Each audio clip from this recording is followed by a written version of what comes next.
जंगल में देखने आए थे, बट जंगल में हमें दिखा नहीं। होपफुली यहाँ गांव में दिखा and it is first experience. जंगल में रहने वाला बाघ जब शहर कस्बे में दस्तक देने लगे तो इसका क्या मतलब है, ये क्या दिखाता है? क्योंकि शहर शहर ऐसा हो रहा है। पहली तस्वीर पीलीभीत की है, जहां पर शहर में एक बाघ घुस आया, घंटों दीवार पर बैठा रहा, जिसे पकड़ने में घंटों लग गए और एक जानवर हजारों लोगों का मनोरंजन का साधन बन गया।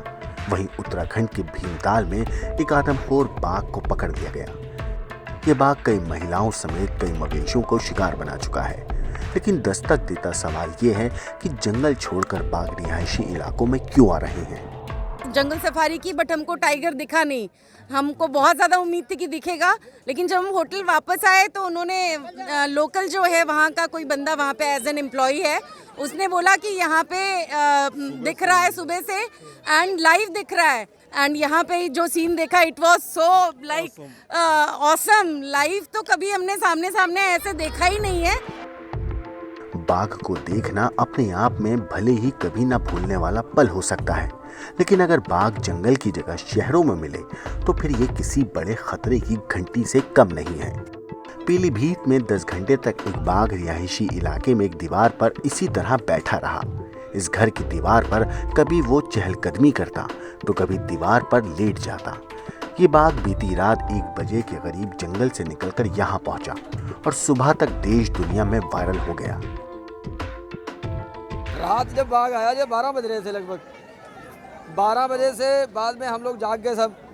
एक हमारा भाई पास में लेटा था, उस पर इसने हमला करने की भी कोशिश करी, मगर कार पास होने से वो बच गया। फिर जब सब लोग हम जाग गए तो ये दीवार पर बैठ गया। फिर हम तब से जंगलात वालों को फ़ोन लगाना चालू कर दिया। 4 बजे फॉरेस्टर वगैरह वो नीचे वाले जो लोग हैं वो आ गए थे। बाकी ये लोग कुछ 6 बजे आए, कोई 8 बजे आया। आमतौर पर बाघ हिंसक होता है, लेकिन पीलीभीत में इस बाघ का व्यवहार बदला हुआ दिखा। ना तो उसे भीड़ की फिक्र है और ना ही अपनी जान की। इसके चारों तरफ हजारों लोगों की भीड़ इकट्ठा हो गई, जो बाघ को देखने की दहशत और रोमांच के बीच घंटों इसी तरह खड़े रहे। बाघ के रिहायशी इलाकों में घुसने के घंटों बाद इसे रेस्क्यू करने का काम शुरू हुआ। पहले इस बाघ की आंखों पर काला कपड़ा डालने की कोशिश हुई। वन विभाग के कर्मचारी बाघ को बेहोश करने के लिए गन लेकर पहुंचे। उसे बेहोशी की दवा का इंजेक्शन मारा गया, लेकिन बेहोशी के बावजूद यह काबू में नहीं आ रहा था।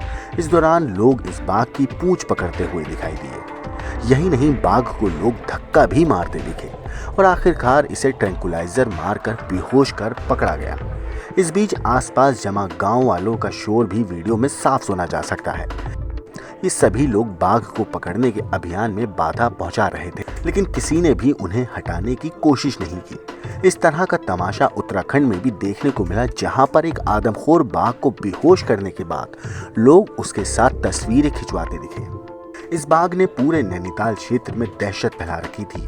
इस आदमखोर की दहशत महिलाओं में सबसे ज्यादा थी, क्योंकि इसने मवेशियों के साथ साथ अब महिलाओं को अपना शिकार बनाना शुरू कर दिया था।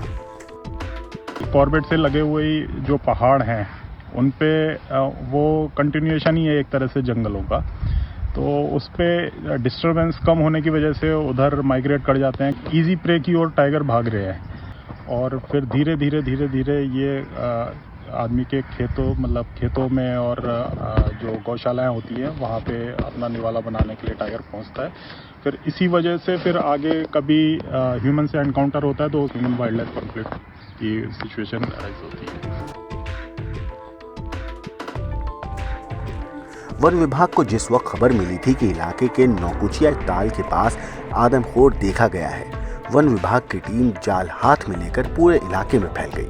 वन विभाग को मालूम था कि बाघ अक्सर अपने मारे गए शिकार के पास एक बार जरूर लौटता है, इसलिए चारा लगाया गया और जब वो अपने शिकार को दोबारा खाने पहुंचा तो वन विभाग की टीम ने उसको ट्रैंकुलाइज किया। ट्रैंकुलाइज डार्ट लगने के बाद टाइगर जंगल में नीचे की तरफ कूदा, लेकिन ये टाइगर मुख्य मार्ग से 3 किलोमीटर नीचे बेहोश हालत में मिल गया। अब सवाल ये है कि जंगल से लगे इलाकों में बाघ बार बार क्यों दस्तक दे रहा है? इंसान और जानवर के बीच संघर्ष बढ़ने की वजह क्या है? इसकी एक वजह वन्य जीव विशेषज्ञ बाघों की बढ़ती संख्या को बताते हैं। ये बाघ प्रभावित क्षेत्र है, यहाँ पे बाघों की संख्या काफ़ी अत्यधिक है, तो अक्सर यहाँ पे आसपास बाघों का मूवमेंट लगा रहता है। बट हम ये कोशिश करते हैं कि बाघ की मूवमेंट के कारण किसी भी मानव को क्षति ना पहुँचे, जनहानि ना हो। ये हमारा प्रयास है और हम इस प्रयास में सफल होते जा रहे हैं। जंगलों के छोटे होने से ज़्यादा बाघों के रिहायशी इलाकों में आने की वजह इंसानी दखलंदाजी है, जो इन जानवरों के घर जंगल में बढ़ती ही जा रही है। लेकिन इससे भी चिंताजनक बात इन जंगली जानवरों से होने वाले सलूक की है, जो जानवरों को लेकर हमारी सोच को दिखाता है। ब्यूरो रिपोर्ट, क्राइम तक।